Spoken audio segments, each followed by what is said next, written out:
जो मनुष्य उसका प्रातः काल का समय मलमूत्र में बीत जाता है, मध्याह्न के समय खाने पीने में समय बीतता है, रात्रि को भोग करता है और शयन करता है, उसमें समय बीत जाता है। इस प्रकार समय बीतता जा रहा है। इस प्रकार बचपन बीत गया, जवानी बीत गई, बुढ़ापा बीत गया और धीरे धीरे मृत्यु का समय काल आएगा और मनुष्य को कहते शरीर समय आ जाएगा शरीर त्यागने का। स्वदेह धन दारा दिनरता सर्वजनतयः, अपने शरीर धन स्त्री पुत्र में सभी लगे हैं, अपने पत्नी की चिंता, अपने बच्चों की चिंता, लेकिन अपनी कोई चिंता नहीं करता। अज्ञान के कारण पूरी चिंता में ही जीवन बीत रहा है, लेकिन स्वयं भव सागर से तरने का अपना उपाय नहीं जीव करता। इसलिए इस कारण आसक्ति का त्याग करे। यदि आसक्ति न छूटे तो क्या करिए, कहते भैया सत्संग करिए, है ना। सत्संग मतलब संतों का संग करिए, संतों से मिलिए, ब्राह्मणों से मिलिए, पुराणों को श्रवण करिए। गीता सुगीता कर्तव्य किमन नहीं शास्त्र विस्तर ही, गीता का श्रीमद् भगवत गीता का पाठ करिए, है ना। मुक्ति की उपाय है, सत्संग करिए। कहते हैं यही संसार रूपी रोग की औषधि है। सत्संग विवेक निर्मलो नयन द्वयम्, कहते दो नेत्र हैं जो भवसागर से पार करेंगे। पहला सत्संग है और दूसरा विवेक है। कहते विवेक जगे। विवेक क्या है, कहते जो सत्य और असत्य को जानना। मतलब सत्य कौन है, परमात्मा सत्य है, जो दिखाई नहीं देता वो सत्य परमात्मा, और जो दिख रहा है वो संसार मिथ्या है, ये जानना विवेक है ना। इस प्रकार से ये दो बहुत ये संसार की औषधि है। और जिसके पास ये दोनों नेत्र नहीं है, सत्संग वाला नेत्र पहला, दूसरा विवेक का नेत्र, कहते वो मनुष्य अंधा है। मोह रूपी मोहा निशा सब सोव निहारा और देखई स्वप्न अनेक प्रकार। अनेक प्रकार के स्वप्न देख रहा है जीव मोह रूपी निशा में सो करके, और कहते हैं भगवान को प्राप्त करने का कोई साधन नहीं कर रहा। क्रियाया परा, कोई क्रिया करने में संलग्न है। मनुष्य वर्ण और आश्रमों में आचार में निरत है, इसलिए मोक्ष धर्म को नहीं जानते। जो दंभ करते हैं उनका नाश होता है। कोई क्रिया करने में संलग्न है, कोई व्रत करने में संलग्न है। ऐसे अज्ञानी जन छलियों की तरह विचार करते हैं। इसलिए जो व्यक्ति नाम मात्र कर्मकांड में लगे रहते हैं, यश आदि विस्तार साधन में लगे रहते हैं, मंत्रोच्चारण होम करने से स्वर्ग मिलता है, ऐसी भावना में रहते हैं, वो भी माया से मोहित है ना। क्योंकि ये सब जो व्यक्ति कर रहा है संसार के लिए करता है। संकल्प भी क्यों, कि हमारी अच्छी नौकरी चले, है ना, अच्छा विवाह हो जाए, पुत्र अच्छे हो, पौत्र, तो ये संसार के लिए कर्म कर रहा है, अपने उपाय के लिए नहीं कर रहा। इसलिए कर्मकांड भी किसी काम का नहीं है। जो लोग सोचेंगे पूजा करके मुक्त हो जाएंगे, वो भी कहते हैं भैया वो कभी मुक्त होने वाले नहीं। क्यों, क्योंकि संकल्प मुक्ति के लिए नहीं है, वो संकल्प किस लिए, संसार के लिए। जो भी पूजन हो कि भैया बढ़िया नौकरी हो, बढ़िया व्यापार हो, धन धान्य बढ़े, एक घर से 10 घर हो, एकदम अंबानी बन जाए, खूब पैसा है, सब नौकर चाकर, यही संकल्प है। इसलिए ऐसे व्यक्ति कर्मकांड करने वाले को भी, होम करने वाले, यज्ञ करने वाले, मंत्र जपने वाले को मुक्ति नहीं। क्यों, क्योंकि संकल्प प्रधान है। एक भुक्तोपवासादीनि में काया शोषण, कहते कुछ लोग तो ऐसे हैं जो व्रत करके सोचते हैं पार हो जाते हैं। भैया उससे कहते हैं वो शरीर सुखाना मात्र है। जो एक समय भोजन करते हैं कुछ लोग, है ना, एक समय भोजन करने वाले जो व्रती हैं, कहते हैं वो मान लीजिए शरीर को सुखा रहे हैं, और कहते हैं शरीर को सुखाने से मुक्ति नहीं मिलती है। देह दंडन मात्रेण का मुक्ति अविवेकिनाम, कहते इस प्रकार कहते शरीर को दंड देने से क्या कोई मुक्त हुआ है आज तक, कभी नहीं होने वाला। तो ये भी व्रत करने से कोई मुक्त नहीं होता। और संसार जो सुखासक्तम ब्रह्मज्ञो स्मृति वदिनो, जो प्राणी मस्तक पर जटा का ढेर बढ़ा करके बगल में मृक्षर में दबा करके बेश बनाते हैं, दाम्भिक हैं, कहते वो संसार में अज्ञानी पुरुषों की तरह स्वयं भी भ्रम में है, अन्य लोगों को भी भ्रम में फंसा रहे। कुछ लोग होते हैं कि जटा जोड़ बना करके और देखो रोड पे भटकते रहते हैं, मांगते रहते हैं, है ना, 10 रुपया दे दो भैया, है ना। जब 10 रुपये मांगना था भैया तो आप जाके कुछ और काम करते। ये जटा बढ़ा के 10 रुपया 20 रुपये मांगने से कौन सा लगी, तो दम्भ ही है ना।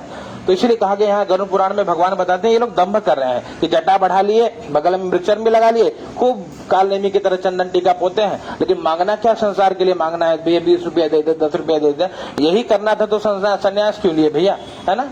वो तो अजगर करे न चाकरी, पंछी करे न काम, दास मलुका कह गए सबके दाता राम, है। जब भोजन की चिंता तो भगवान सबकी करता है, तो आपको चिंता करने की क्या आवश्यकता। कहते हैं ऐसे भी वो जो चंदन टीका लगाने से भी मुक्ति नहीं मिलने वाली।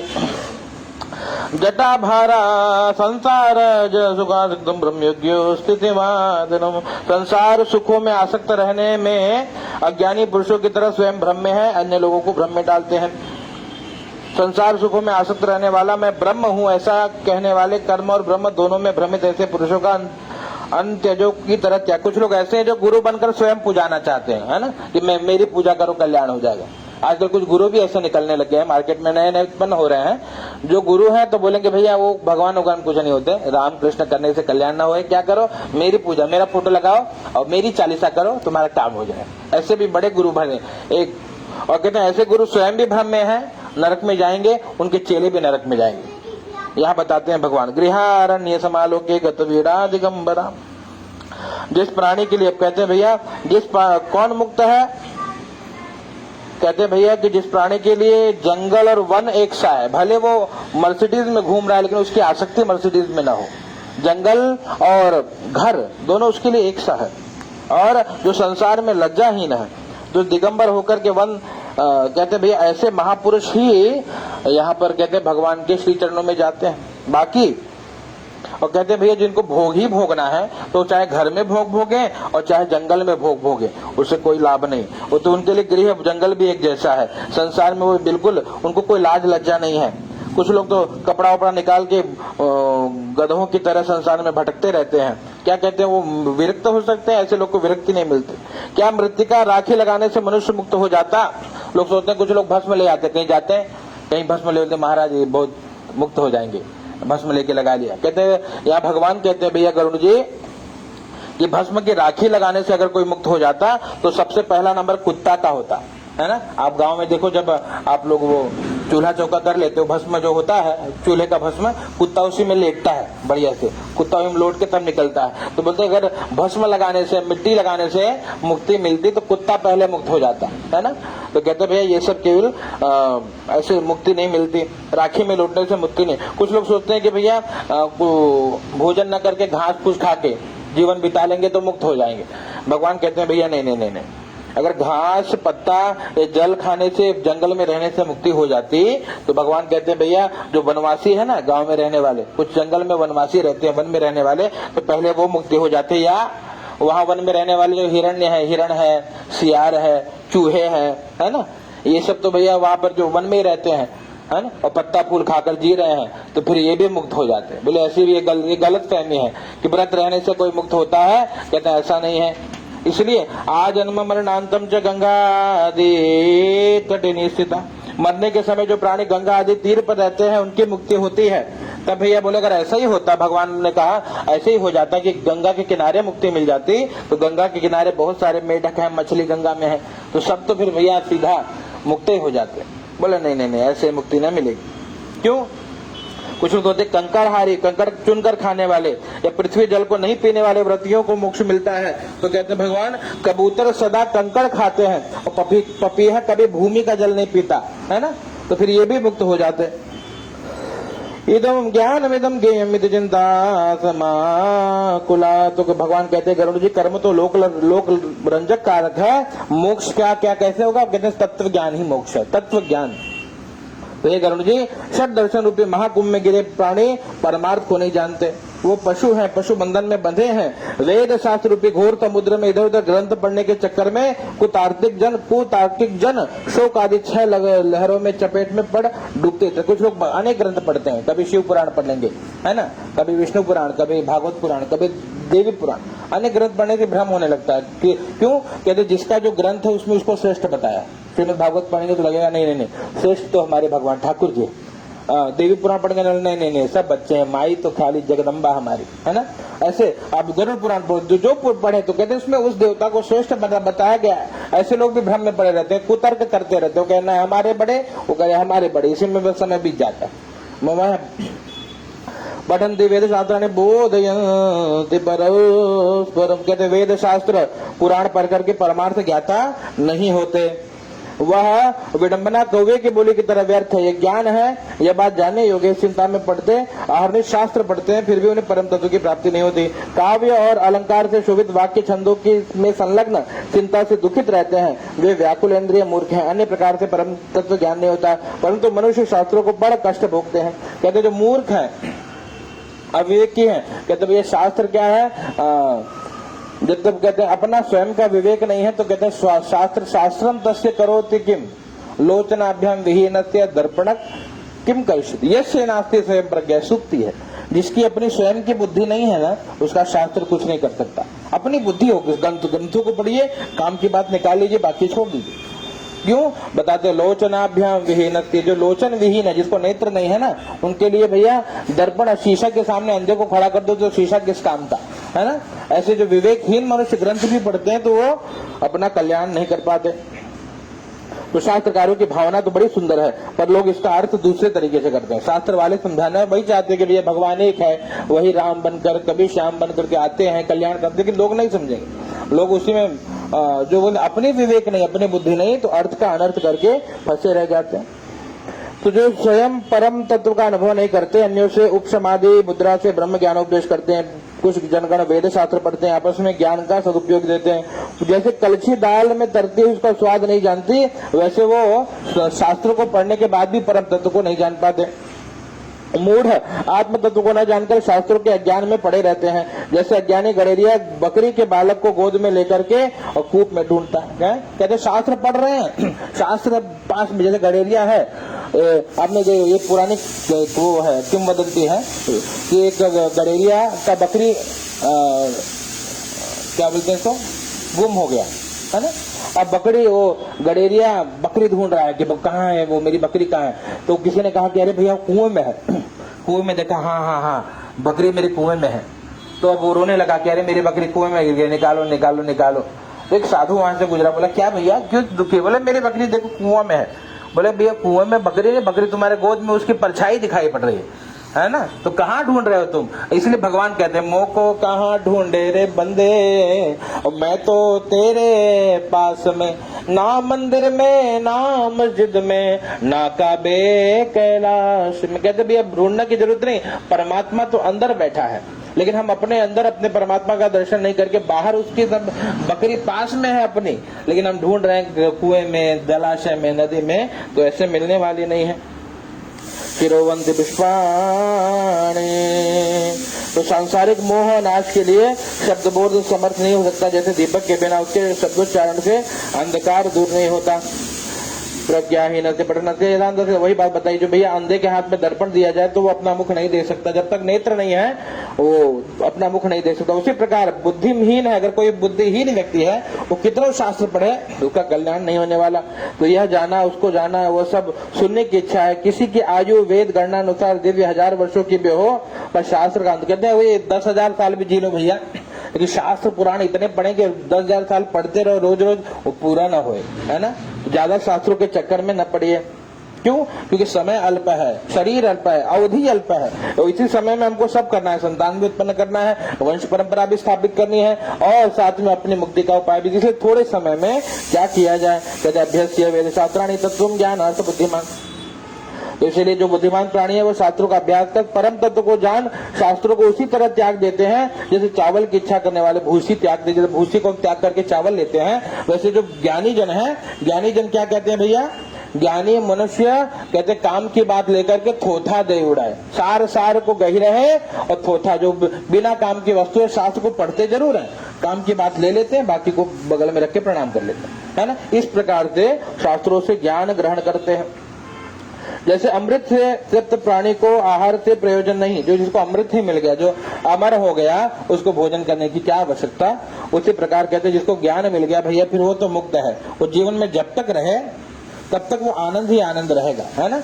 इसलिए कहते हैं भैया न आश्रय कारण से, न षड दर्शन से, न सब कर्म करने से मुक्ति होती है। मुक्ति का कारण तो ज्ञान है, विद्या निरर्थक है, गुरु की वाणी मुक्ति दात्री है।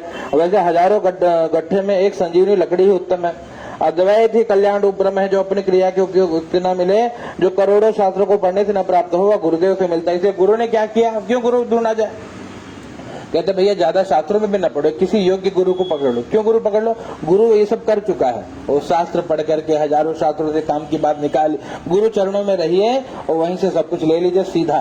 क्यों स्वयं 1000 लकड़ी लेकर के गन्ना पेरोगे। कहते भैया बना बनाया अगर गुड़ प्राप्त हो रहा है तो गुरु रूपी गुड़ को स्वीकार कर लीजिए, कल्याण हो जाएगा।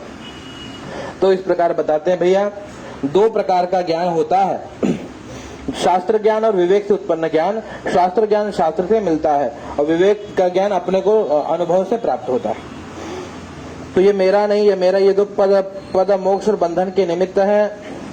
अच्छा, यह मेरा, इससे जंतु बंधन में, मेरा नहीं, कहते भैया मेरा मेरा करने वाले बंधन में पड़ जाते हैं, है ना। ये पत्नी मेरी, बच्चा मेरा, संसार मेरा, घर मेरा, दुकान मेरा, घड़ी मेरी, दुनिया मेरा मेरा मेरा मेरा में कहते बंधते जाएंगे। जितना मेरा मेरा लगेगा उतना बंधेंगे।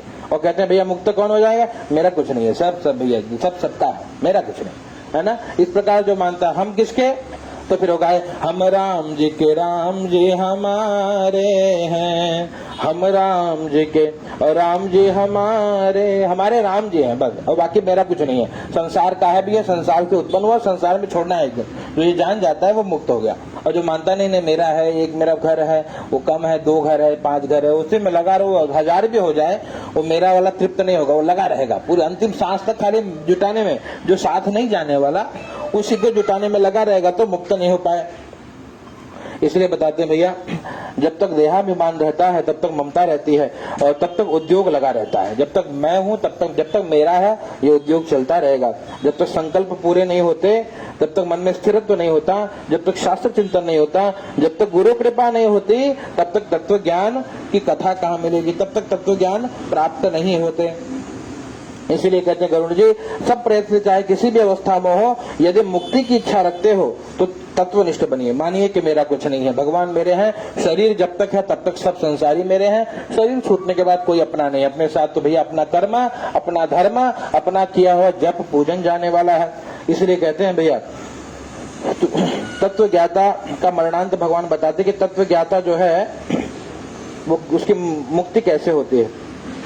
कहते हैं यहाँ पे ध्यान से श्रवण करिए कि गरुड़ जी सब प्रयत्न से धर्म ज्ञान प्रसूनस्या स्वर्ग मोक्ष फलस्य च, कहते हैं भैया जब तक देहाभिमान है, मैं मेरा है, तब तक ममता लगी रहेगी, उद्यम चलता रहेगा। तप, व्रत, तीर्थ यात्रा, जप, होम, पूजा, वेश, श्राद्ध, आदम आदि की कथा जब तक तत्व ज्ञान नहीं होती है तब तक चलती रहती है। तो गरुड़ जी इसलिए जब प्रयत्न चाहे किसी भी अवस्था में हो, यदि मुक्ति की इच्छा रखते हो तो तत्वनिष्ठ बनिए। तत्वनिष्ठ मतलब मैं आत्मा हूँ, ये शरीर मेरा है, कुछ समय के लिए मिला भाड़े का मकान है, और जब तक परमात्मा चाहेंगे, मेरे राम जी चाहेंगे, तब तक इसमें रहूंगा, और जब बुला लेंगे तो इस मकान को छोड़ करके हम उनके चरणों में चले जाएंगे। ये ज्ञान है। कहते इस प्रकार का ज्ञान होना चाहिए। तो हे गरुड़ जी, इसलिए सब प्रयत्न चाहे किसी भी अवस्था में हो, मुक्ति की इच्छा करते हो तो तत्वनिष्ठ बनिए। आध्यात्मिक, आदिदैविक, आदिभौतिक तीनों तापों से संतप्त जो मोक्ष रूपी वृक्ष का आश्रय लेता है, उसका धर्म ज्ञान वे फूल है, और स्वर्ग मोक्ष ये फल है। इसलिए श्री गुरु मुख से द्वारा आत्म तत्व को जानना चाहिए, इससे घोर संसार बंधन से जंतु मुक्त हो जाता है। तो इस समय तत्व ज्ञाता का मरणांत बताते हैं। तत्व ज्ञाता कैसे जाता है, अंत समय आ जाने पर देखिए भी जो तत्व ज्ञाता है वो निडर होकर के अब जान गया कि भैया अब शरीर छोड़ना है, मृत्यु की समय आ गई, तो तत्वज्ञाता शारीरिक सुख को, वासना, स्त्री, पुत्री आदि के प्रति जो ममता है उसको त्याग देता है। तो तत्वज्ञाता है। धीरशाली मनुष्य घर से निकल करके फिर तीर्थ चला जाता है कि अब शरीर छोड़ने की अवस्था आ गई भैया, अब सभी को यहाँ बोलकर भैया आप लोग काम देखिए, अब हम शरीर को त्यागेंगे, अब शरीर की अवधि पूरी हो गई। फिर वो तीर्थ में चला जाता है, एकांत में बैठ करके एक आसन पर बैठता है, परमात्मा का ध्यान करता है। परमात्मा के अनेक नाम है, उसमें न उलझता है ना। क्या है, एक ओमकार है ना, ओम इत्येकाक्षर ब्रह्म। गीता में भगवान कहते हैं एकाक्षरी ब्रह्म ओमकार है। ओमकार का ध्यान करता है, श्वास में ओमकार का भजन प्रारंभ कर देता है। इस प्रकार से मन को रोक करके बुद्धि रूपी सारथी के द्वारा मन को अच्छे कार्य में प्रेरित करता है। कोई बुरा कर्म जो है उसको नहीं करता, जितने भी श्रेष्ठ कर्म है शरीर के द्वारा करने लग जाता है। परधाम रूपी ब्रह्म और ओमकार का स्मरण करता है। ज्ञान वैराग्य से वर्जित दाम्भिक जन नहीं पहुंच पाते, वो ओमकार तक पहुंचता है। आत्म चिंतन करके तत्वज्ञानी उनको उत्तम गति मिलती है। निर्माण मोह जिसंग भाव, तो निर्माण मोह मान मोह से वंचित है, आसक्ति रूप दोष को जीता है। अध्यात्म ज्ञात में जो नित्य स्थिर है, जो निष्काम सुख दुख द्वंद्वों से मुक्त हो गए हैं, वो परम पद को कहते। भैया कौन परम पद को जाएगा, जिनके जो ज्ञान मोह से वंचित है, जिन्होंने आसक्ति रूप दोष को, किसी की कहीं उसकी कोई आसक्ति ना हो, हमेशा अध्यात्म है। हमेशा एक देखिए, जैसे हम स्मशान वैराग्य सुना होगा, किसी मृतक की यात्रा जाते वक्त तो देखकर हमको भी लगता है कि नहीं भैया राम नाम सत्य है, तो हमको भी राम जपना चाहिए, उस क्षण लगता है। बाद में फिर हम लौट आते हैं, उसी काम में लगते हैं जो रोज करे, उसी में लगे रह जाते हैं। इस प्रकार कहते हैं जो हमेशा स्थिर हो गया इस वैराग्य भाव में, कहते वो भगवान के धाम को जाता है। ज्ञान कुंड में सत्य रूप जल भर करके राग द्वेष रूपी जो मल है उसको दूर करके मानस तीर्थ में स्नान करता है, उसको मोक्ष मिलता है। वीतरागी हो अनन्य भाव से मुझे भजता है, भगवान कहते जो हमेशा मेरा बना है उसको उस पूर्ण प्रज्ञ प्रसन्न आत्मा को मुक्ति मिल जाती है। जो घर को छोड़ करके मरणोत्सुक होकर के तीर्थ में निवास करता है, मुक्ति क्षेत्रों में मरता है, उसको मुक्ति, जो ये मान करके भैया आप तो हम जाने वाले हैं, और तब जाके अयोध्या मथुरा माया काशी कांची अवंतिका पूरी द्वारावती से अयोध्या मथुरा काशी अवंतिका द्वारावती इत्यादि तीर्थों में जाकर के शरीर को त्यागता है, ज्ञान रखते हुए वो मुक्त हो जाता है। इस प्रकार बताते हैं भैया ये मोक्ष देने वाली नदियां हैं। वह गरुण जी, इस प्रकार मैंने सनातन मोक्ष को बताया। जो तत्व ज्ञानी है उनको मुक्ति मिल जाती है, जो धार्मिक हैं, जो धर्म करते हैं उनको स्वर्ग मिलता है, पापी को दुर्गति मिलती है, और खग आदि योनि में, पशु आदि योनि में फिरते हैं, 84 लाख में भटकते रहते हैं। गरुण जी ने, भगवान ने बताया इस शरीर से 3 रास्ते निकलते हैं। एक तो स्वर्ग नरक अपवर्ग निषेध जान करके इत्येवं सर्वशास्त्राणाम सारोद्धारम। तो भगवान ने कहा कि भैया 16 अध्यायों में मैंने सार बता दिया, पूरे शास्त्रों का सार। तो सूत जी महाराज ने कहा कि भैया हे राजन, भगवान के मुख से यह वचन सुन करके गरुण जी हाथ जोड़ करके उनको बारंबार नमस्कार करते हैं और कहते हैं कि हे भगवान, हे देवादिदेव, हे नाथ, हे प्रभु, आपके अमृत वचन को सुन करके मेरा भव सागर से उद्धार हो गया, मेरा संदेह दूर हो गया, मैं कृतकृत्य हो गया, कोई संशय नहीं है। गरुड़ चुपचाप स्थित होकर के ध्यान में अवस्थित हो जाते हैं, जिनके स्मरण से दुर्गति दूर होती है और पूजन यज्ञ करने से सद्गति मिलती है। जो अपने निज भक्तों को मुक्ति देते हैं वह भगवान हरि मुझे और मेरे सभी संबंधियों को इस भाव सागर से पार लगावे। ओम जय जय श्री गरुड़ पुराणे तारोद्धारे भगवत गरुड़ संवादे मोक्ष धर्म निरूपण नाम 16। प्रेम से बोलिए सत्यनारायण भगवान की जय। 3 बार हाथ उठाइए, बोलिए ओम हरये नमः, ओम हरये, सभी लोग बोलिए ओम हरये नमः, ओम हरये नमः, ओम हरये नमः। ये भाव रखिए कि भगवान हमारे इस जो मृतात्मा है जिसने शरीर को त्यागा है, आप उनको अपने चरणों में स्थान दीजिए। 3 बार महामंत्र का भाव से उच्चारण करिए। हरे कृष्णा कृष्णा कृष्णा हरे हरे, हरे हरे, हरे राम राम राम हरे हरे, हरे कृष्णा कृष्ण कृष्ण हरे हरे, हरे राम राम राम हरे हरे।